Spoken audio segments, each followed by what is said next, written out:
La civilisation romaine est l'une des plus grandes civilisations de l'Antiquité. Elle commence traditionnellement en 753 avant Jésus-Christ, avec la fondation légendaire de Rome par Romulus, et se développe pendant plus de 1000 ans autour de la Méditerranée, que les Romains appellent Mare Nostrum, notre mer. Au début, Rome est une monarchie. Le roi détient le pouvoir politique, militaire et religieux, mais il est conseillé par le Sénat, composé des chefs des grandes familles. En 509 avant Jésus-Christ, le dernier roi est chassé car il gouvernait de manière autoritaire.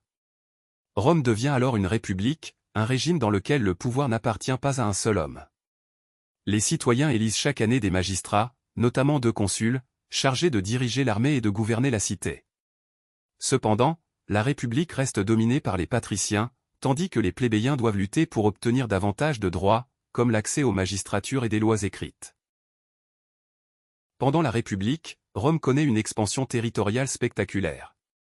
Grâce à une armée disciplinée et bien organisée, elle conquiert d'abord l'Italie, puis affronte Carthage lors des guerres puniques.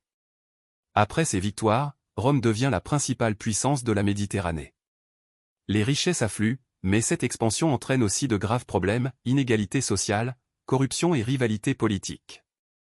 Plusieurs guerres civiles éclatent. Parmi les figures marquantes de cette période se trouve Jules César, général victorieux et homme politique ambitieux, assassiné en 44 avant Jésus-Christ par des sénateurs qui craignaient son pouvoir. Après la mort de Jules César, de nouvelles guerres civiles ont lieu. Elles se terminent avec la victoire de Octave, son fils adoptif, qui prend le nom d'Auguste.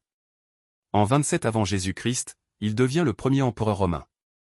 Officiellement, les institutions républicaines existent toujours, mais en réalité, l'empereur concentre l'essentiel du pouvoir. Cette période marque le début de l'Empire romain. Sous les empereurs, Rome connaît une longue période de paix et de stabilité appelée la Pax Romana, qui dure environ 2 siècles. L'Empire atteint alors son apogée territorial, notamment sous l'empereur Trajan. Les provinces sont administrées efficacement, reliées par un vaste réseau de routes facilitant le commerce et les déplacements de l'armée. Les villes se développent autour de monuments impressionnants comme les forums, les amphithéâtres, les thermes et les aqueducs, qui apportent l'eau potable. La société romaine est très hiérarchisée.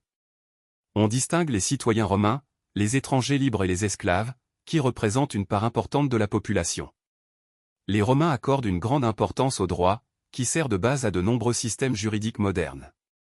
Sur le plan religieux, ils sont d'abord polythéistes. À partir du 1er siècle, le christianisme se développe. D'abord persécutée, cette religion est finalement tolérée par l'empereur Constantin en 313, puis devient la religion officielle de l'Empire à la fin du IVe siècle.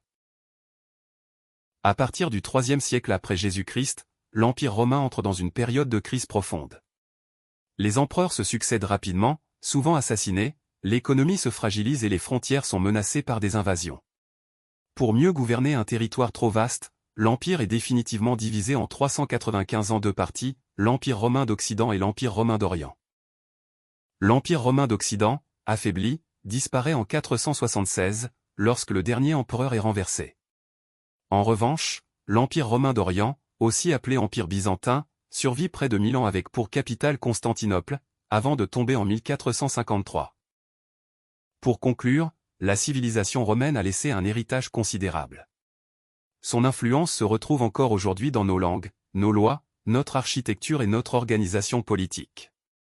Elle constitue l'un des fondements de la civilisation européenne.